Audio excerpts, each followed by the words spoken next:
One of my biggest bugbears these days is trail food, specifically when I'm out and about, wild camping, that type of stuff. If I want to take something like, what is it, a fire pot, um, yeah, nice, easy, quite lightweight, easy to use, but the food itself, when it comes out that packet, can at times be quite dry, not really dry, hard. Doesn't cook very well in most, especially when it's cold. So what I've tried to do is work out a way to actually to make it tastier, and it already involves the cooking of it, which is weird because all you supposedly do is peel that away, open it up, stick water in from a stove like boiling water. But if you do that and leave it for 15 minutes, it's cold and it hasn't cooked. So I normally use standard stove, which is there in the bag, and I just cook it in a slightly different way. It's no extra mess, it just needs a little bit of extra water, which normally you can then reuse to make yourself a drink of tea, cup of coffee, nice hot chocolate. So this is what I do.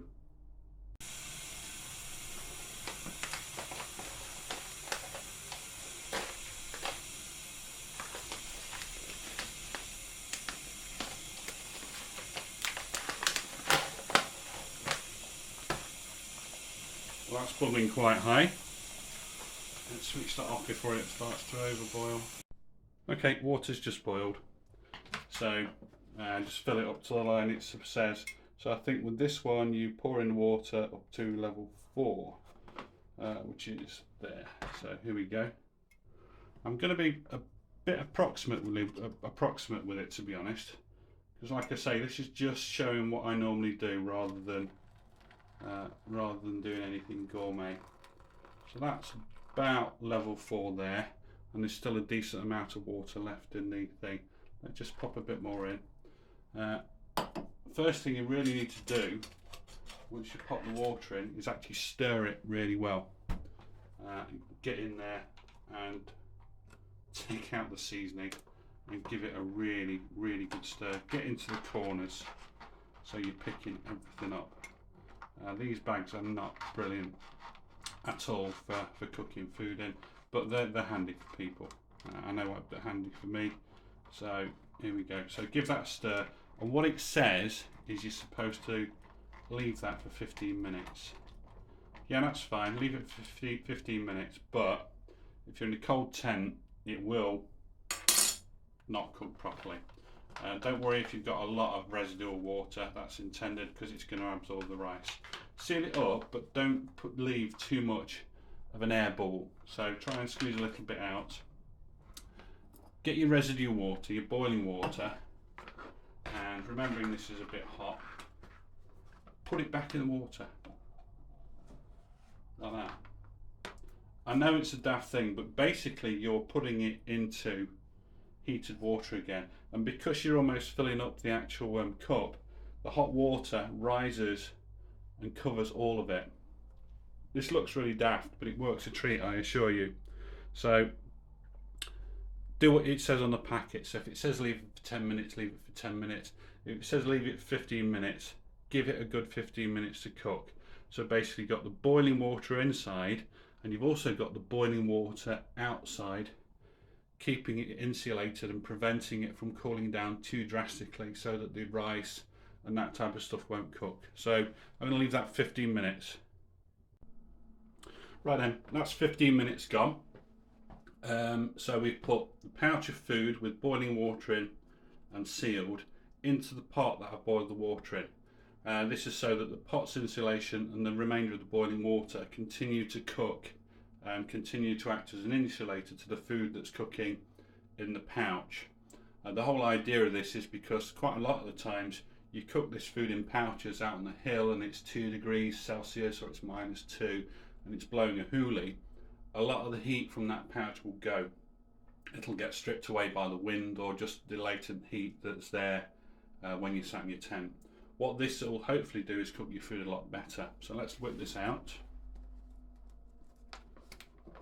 There we go. Yeah, it's still hot, and the actual, the pot itself is hot. There's still steam coming off the food. And if you look inside the food, if you look in the pouch, there it is. It's steaming still. An awful lot of the time, it literally goes cold. And the food itself, let's whip some out. Ow, it's actually really hot. There we go. If you take some food out, I'm going to pop that down because it's actually very hot on the hand. Pop that out. The food itself is cooked. It's steaming, and the grains of rice themselves have swollen enough to absorb all the boiling water, helped by the insulation, and it's just better food. It'll be softer, it'll be tastier. In fact, it looks reasonably appetizing, so I'm gonna have a bit of that. Yeah, it's cooked. There's no crunchy bits. An awful lot of the time with this stuff, an awful lot of the time with this stuff, it comes out and it's still crunchy because it hasn't taken in the heat and the water. This way, it just gives it a bit more help, and yeah, the food comes out nicer. Anyway, I hope that helps. I'm going to eat the rest of this pouch now, but in the meantime, if you think this is useful, if you consider using this on the hill, if you've used this on the hill, let me know with a like or a comment as to what you reckon.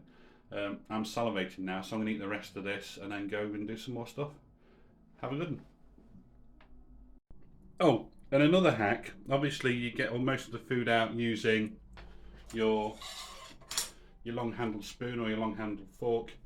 With these, there's always food left in, right? If you're having a coffee or a drink and it's hot, why not, this sounds gross, but it all goes into your stomach anyway, pour your coffee in, obviously using your titanium mug when you're out on the hill, slosh it around, pour it back out again. That's emptied the sachet of food, so you haven't wasted any, and that's all there in your mug. Drink it. It'll be easy to access, and you're also getting all the goodness out of it, out your coffee. Sounds gross, but it's all going to the same place. Do that. You've got your money's worth, you've still got a bowl of food, and the rest of the residue of the food is in your mug that you're drinking from your hot coffee. Yeah, I know, but it works.